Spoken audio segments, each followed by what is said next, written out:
여러분, 코일9 시대 이후에 음악학원은 어떻게 변할까요? 그리고 우리 음악학원은 시대 흐름에 잘 맞춰가고 있을까요? 제가 작년 이맘때 2020 트렌드 코리아 키워드를 바탕으로 음악학원 트렌드는 어떻게 변할까에 대해서 유튜브에 영상을 올린 적이 있어요. 혹시 보신 분이 계실까요? 그래서 이번에도 트렌드 코리아 2021 키워드를 바탕으로 과연 2021년 음악학원 트렌드는 어떻게 변해갈까? 그리고 어떻게 발맞춰 변해가면 좋을까? 자, 앞으로 음악학원의 트렌드는 코로나로 인해 급변할 것이다 하시는 분 숫자 1. 아니다, 음악학원의 트렌드는 조금 변하긴 했지만 그대로일 것이다 하시는 분 숫자 0을 눌러주세요. 1이 거의 대부분이시네요. 코로나로 인해 음악학원 트렌드가 급변할 것이다. 지금 아무래도 좀 휴원을 하고 계시니까 좀 체감이 확 오다 보니까 이 코로나로 급변했다 라고 예상을 하시는 것 같아요. 그죠? 0이 하나도 없어요. 변화가 느껴져요. 그죠?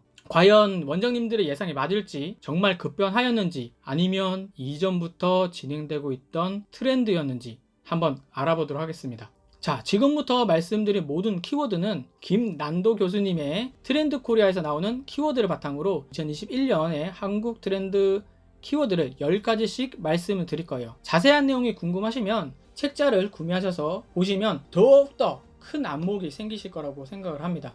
책에 나와 있는 한국 트렌드 전반의 내용보다는 큰 흐름에 음악학원 트렌드에 포커스를 두고 어떻게 변하고 있나 이 부분에 맞춰서 볼 거예요. 그래서 책에서 나오는 해석 방향과 많이 다를 수 있습니다. 하지만 여러분들은 한국의 트렌드보다 아무래도 음악학원의 트렌드가 궁금하신 거잖아요. 그래서 매 키워드가 끝날 때마다 원장님들께 질문을 드릴 겁니다. 그 질문에 대해서는 원장님들이 각자 해답을 고민을 해보시는 시간이 되셨으면 좋겠다라고 생각을 해서 음악학원 앞으로 운영하시는데 좀 큰 도움이 되지 않을까라는 생각을 해봅니다. 음악학원에 필요한 트렌드 역량들을 한 7가지 연결을 해드릴 거예요. 자, 이 7가지가 무엇을 의미하는지는 마지막에 정리해서 제가 말씀을 드릴 테니까요. 끝까지 놓치지 말고 들으셔야 합니다.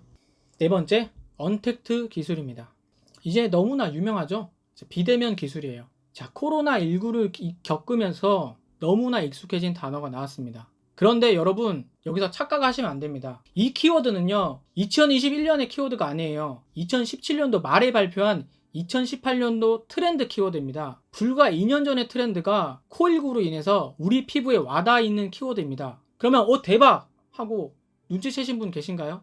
자, 여러분, 그토록 기다리고 기다리던 2021 내년의 키워드가 나왔습니다. 첫 번째 키워드입니다. Vnomics입니다. 코일9로 통해서 대면과 비대면 양극화 될 거라고 해요. 바이러스가 이미 바꿔놓았고 그리고 앞으로 바꿔놓을 경제를 얘기합니다. 그래서 사람을 마주해야 하는 그런 대면선이 얼마나 높으냐, 아니면 대체할 수 있는 대체제가 있느냐, 이 부분이 기존에 진행되었던 트렌드와 얼마나 부합하고 있느냐 하는 것이 바로 Vnomics라고 생각을 하시면 됩니다.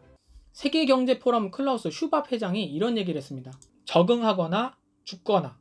언택트 트렌드는요, 교육에서는 온라인 수업과 오프라인 수업이 적절하게 보완되는 블렌디드 러닝, 그러니까 섞인 교육이 대세로 잡을 거라고 해요. 즉, 온라인 수업만 치중이 되고 오프라인 수업만 치중이 되는 게 아니라 앞으로의 언택트 트렌드는 이것이 적절하게 섞인 블렌디드 러닝이 대세로 잡을 거라고 합니다. 대면과 비대면의 황금 비율을 찾을 거라는 겁니다. 자, 일부 원장님들은 이미 비대면으로 학원을 운영하시는 분도 있을 거예요. 하지만 교육은 줌으로 할 수 있어도 우정은 줌으로 할 수 없었습니다. 건반 터치는 줌으로 할 수 있었습니다. 하지만 감정 터치는 줌으로 할 수가 없어요. 음악학원의 비대면 교육은 대체제입니다. 비대면으로 대체할 수 없는 우리 학원만의 교육법은 무엇인가요? 자, 두 번째, 레이어드 홈입니다. 최근에 구해줘 홈즈라든가 집 인테리어 변경, 집 가구 배치를 다시 하는 신박한 정리 등 여러 TV 프로그램에서 보이시듯이 집의 중요성이 굉장히 커졌어요. 자, 바이러스로 바깥 세상과 생활이 제한되고 아무래도 위험해지면서 집의 역할이 새롭게 정의가 되고 있습니다. 이런 집의 기본 기능 위에 다른 기능이 계속 더해지면서 공간으로서의 변신을 계속 레이어드 홈이라고 합니다. 즉, 일부 원장님들은 지금 홈레슨을 하시는 분도 아마 있으실 거예요. 여기서도. 근데 이 홈레슨의 특징이 학원이나 교습소의 별도 공간보다 더 안전한 공간이라는 인식이 되고 있다는 거죠. 자, 강제 휴원 조치에도 학원과 교습소와 달리 가외로 등록된 홈레스는 지금도 운영 중입니다. 어떻게 보면 특별함이 될 수도 있겠네요. 자, 미래 산업의 요람은 바로 집이 될 거라고 합니다.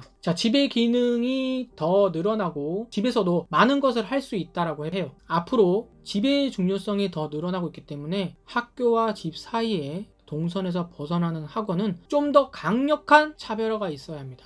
그럼 우리 학원은 학교 반경, 주거 반경, 학원 반경 기준으로 상권 분석이 얼마나 되어 있으신가요? 자, 세 번째. 자본주의 퀴즈인데 이건 음악학원과 관련이 없는 키워드라서 넘어가도록 하겠습니다. 자, 거침없이 피보팅입니다. 자, 피보팅은 축을 옮기는 스포츠 용어입니다. 자, 몸의 중심축을 한쪽 발에서 다른 한쪽으로 이동시키는 것을 얘기를 하는데요. 흔히 핵심 역량을 바꿔서 코일구로 인해서 PC방에서 음식이 너무 맛있는 거예요. 그래서 이 PC방 코일구로 인해서 운영을 못하니까 뭘 했어요? 음식 배달을 했어요. PC방에서. 거침없이 피보팅을 했죠. 핵심 역량을 바꿨습니다. 그리고 하드웨어를 바꾸는 것도 있어요. 자, 코일구가 되니까 사람들이 여행을 안 가요. 여행을 안 가니까 호텔에 침구를 대주던 회사가 잘 안 됐겠죠? 그래서 안 팔던 걸 팔기 시작했어요. 뭘 팔았냐?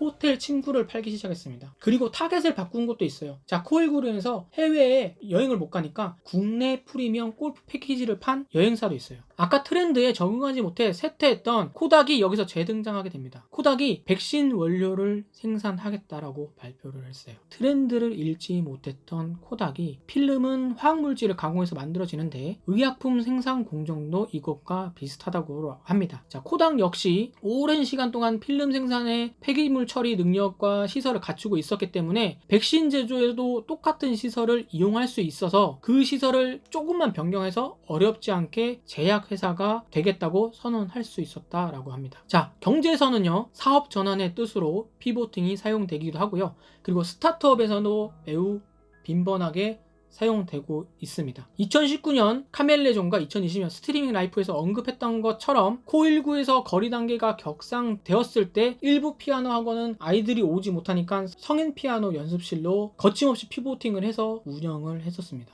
이것도 피보팅 해당되는 거 맞겠죠? 자, 나는 끊임없이 그리고 거침없이 변할 준비가 되어 있으신가요? 저희 루치칸테 음악연구소도 앞으로 피보팅을 통해서 원장님들에게 더 많은 도움을 드리고자 합니다. 그래서 앞으로 더 많은 관심과 응원 부탁드릴게요. 자, 다시 한번 아까 그 질문 이어서 말씀드릴게요. 나는 끊임없이 변화할 준비가 되어 있는가? 자, 다섯 번째, 롤코 라이프입니다. 자, 롤코 라이프란 건 롤러코스터 라이프를 얘기를 해요. 자, 우리가 롤러코스터 탈 때 어떻게 해요? 자, 우리가 줄 서서 타요. 일단 타면 즐깁니다. 그리고 내리면 뒤도 안 돌아보고 다른 거 탈 거를 찾으러 가죠. 자, 이렇게 아찔하고 짜릿한 롤러코스터의 오늘날의 돌발적인 Z세대의 라이프 스타일과 닮았다라고 합니다. 유행하는 이벤트나 챌린지에 열광하고 상식적인 예측을 벗어나서 이색적인 콜라보레이션을 아주 좋아한다고 해요. 우리가 흔히 잘 알고 있는 깡이 여기에 해당되겠죠. 짧게 즐기고 빠지는 것을 즐긴다고 합니다. 아무리 재미있어도 다 즐기고 나면 미련 없이 하차하고 다음 놀거리로 갈아타요. 자, 완벽한 마케팅보다 재빠르게 치고 빠지는 쇼케팅이 중요하다고 합니다. 자, 음악 학원에서 하는 이벤트도 장기적으로 고민하는 것보다는 빠르게 치고 빠지는 형태의 이벤트나 홍보가 필요하겠죠. 학원 내에서 땡땡 챌린지와 같은 자체적으로 이벤트를 개발해보는 건 어떨까요? 자, 여섯 번째, 오하운입니다. 이 해시태그죠. 저기 인스타 하시는 분들은 흔히 잘 아시는 해시태그일 거예요. 오하운. 오늘 하루도 운동했다라는 거죠. 이와 함께 떠오르는 게 오하수. 오늘 하루도 수고했다라는 해시태그예요. 운동이 붐을 이루고 그리고 등산로에 레깅스 차림의 남녀노소가 발길이 증가하고 있다라고 합니다. 그리고 골프와 서핑이 대중화되고 있어요. 자, 운동 열풍은 코로나 영향으로 건강과 면역에 관심이 커진 것뿐만 아니라 자기관리가 중요한 MZ세대, 밀레니엄 Z세대의 특징이라고 할 수 있어요. 코일구로 우울증과 같이 마음도 지쳐가는 요즘 몸 건강뿐만 아니라 마음 건강도 챙겨야 할 필요가 있지 않을까요? 자, 자기 개발을 위해서 운동하는 인구가 늘어나고 있어요. 그리고 자기 개발을 위해서 음악을 하는 인구도 꾸준히 늘어나고 있지 않을까요? 그러니까 너무 뒤떨어졌다 하지 마시고 지금 이 영상을 통해서 지금 4년치를 한 번에 땡겨 드렸잖아요. 그러니까 앞으로 노력하시면 충분히 나아가실 수 있을 거라고 생각해요. 너무 걱정하지 마시고요. 제가 해시태그를 한번 기대를 해봅니다. 여러분, 이런 해시태그 어떤가요? 오늘 하루도 음악 샵 오하음. 그런 오화음이 되기 위해서 우리도 노력해야 되지 않나요? 그럼 어떻게 하면 악기를 연주하는 게 대중화될 수 있을까요? 자, 7번째 N차 신상입니다. 자, 당근하다. 새로운 신조어죠. 흔히 뭐 당근마켓에서 몇 번째 당근인가요? 라고 물어보는 게 그냥 쉽게 물어보는 단어라고 합니다. 즉, 중고에 대한 태도와 행동의 변화인데요. 자, 한 번 거래했을 때 첫 번째 당근, 두 번 거래했으면 두 번째 당근, 이런 식으로 당근마켓에서 서로 자연스럽게 사고 파는 게 너무나 자연스럽고 태도와 행동에 대해서 변화가 있다고 합니다. 중고품이 남이 쓰던 물건이 아니라 여러 차례 거래가 되더라도 신상품과 다름이 없게 받아들여지고 있다라고 하는 거죠. 그리고 중고나라나 당근마켓에서 음악학원에 이용할 수 있는 여러 가구나 아이템들이 너무나 많아요. 어린이집에서 사용하던 물건들 그대로 음악학원에 사용해도 상관없을 만큼 너무나 깨끗한 책상과 의자 너무 많습니다. 자, 음악학원 원장님들도 학원에서 필요하신 물건이 있다면 중고나라나 당근마켓을 이용해서 사고 파는 것도 좋은 방법이라고 생각을 합니다. 사기만 해서 학원에 들여놓지만 마시고요. 사용하지 않는 물건 있잖아요. 그 물건들을 기다리는 원장님들도 너무 많습니다. 사용하지 않는 물건도 중고 거래를 하셔서 학원 창고에 아마 쌓여있는 먼지 묻은 물건들 많으실 거예요. 이번 기회에 정리를 하셔서 학원 공간도 늘려보는 것도 더 필요하신 분들께 도움이 되게끔 하는 게 어떨까 싶습니다. 자, CX 유니버스입니다. 자, 고객이 접하는 브랜드 수는 폭발적으로 증가하고 있고 고객의 충성도는 갈수록 떨어지는 상황에서 가장 중요한 건 고객 경험의 총체적 관리라고 하는 겁니다. 자, 여러분, CX 뭔가요? 커스터머 익스피리언스, 고객 경험입니다. 고객 경험. 자, 마블 유니버스 흔히 들어보셨죠? 이런 특정 브랜드의 세계관을 함께 공유할 때 이를 CX 유니버스라고 부른다고 합니다. 이 고객 경험은요, CX는 능동적이고 예방적으로 문제를 해결하고 그리고 고객을 깨닫기 전에 만족시켜야 하는 선행성을 갖고 있다고 합니다. 피아노도 경험적 요소로 나아가야 합니다. 그리고 그 경험이 긍정적인 경험이 될 수 있도록 원장님들의 노력이 필요해요. 2020년 키워드에 나왔던 라스트핏 이코노미에서 말한 것처럼 피아노를 배운 경험이 아이들이 마음속에 항상 긍정적으로 남아있을 수 있도록 해서 성인이 되어서도 그 경험을 꾸준히 떠올리고 그리고 또다시 경험하고 싶다면 그리고 다시 경험할 수 있도록 해주는 것이 중요하겠죠. 음악을 배우고 싶어 하는 사람들은 너무 많아요. 하지만 행동을 하지 않습니다. 한 번도 피아노를 안 배워본 사람은 있어도 한 번만 배우는 사람은 없게끔 할 수 있을까요? 9번째로 넘어갑니다. 자, 레이블링 게임입니다. 예능 프로그램에서 아까 말씀드렸다시피 부캐가 너무 이제 회자로 되고 있죠. 뭐 인스타도 잘하시는 분들은 계정 2개 파셔서 마치 내가 아닌 양 이렇게 하기도 하고요. 자, 한 사람이 여러 정체성을 갖는 멀티 페르소나 시대에 나는 누구인가 라는 질문에 스스로 대답하기가 너무 어려워졌어요. 자기 정체성을 찾기 위한 방법으로 그래서 등장한 게 MBTI 유형 테스트 등 레이블링 게임에 몰두를 하게 된다고 합니다. 레이블링이 뭐냐면요, 흔히 우리가 얘기하는 라벨지 알잖아. 라벨지 스티커 붙이는 것처럼 이름 표시하는 그 라벨, 이름표 붙이는 거죠. 유형 테스트, 너는 이런 유형이야, 나는 이런 유형이냐, 이런 게임에 몰두하고 있다라고 합니다. 2019 키워드에서 제가 데이터 지능의 발달에서 어떻게 하면 학생을 알고 나를 알 수 있을까 하는 부분에서 상담지와 설문지를 통해서 가능하다고 말씀을 드렸어요. 근데 여기에 더 추가적으로 동상이몽 성격 유형 검사나 MBTI를 통해서 아이들을 알아가보면 어떨까요? 자, 그럼 여기서 캐치한 원장님 있으실 거예요.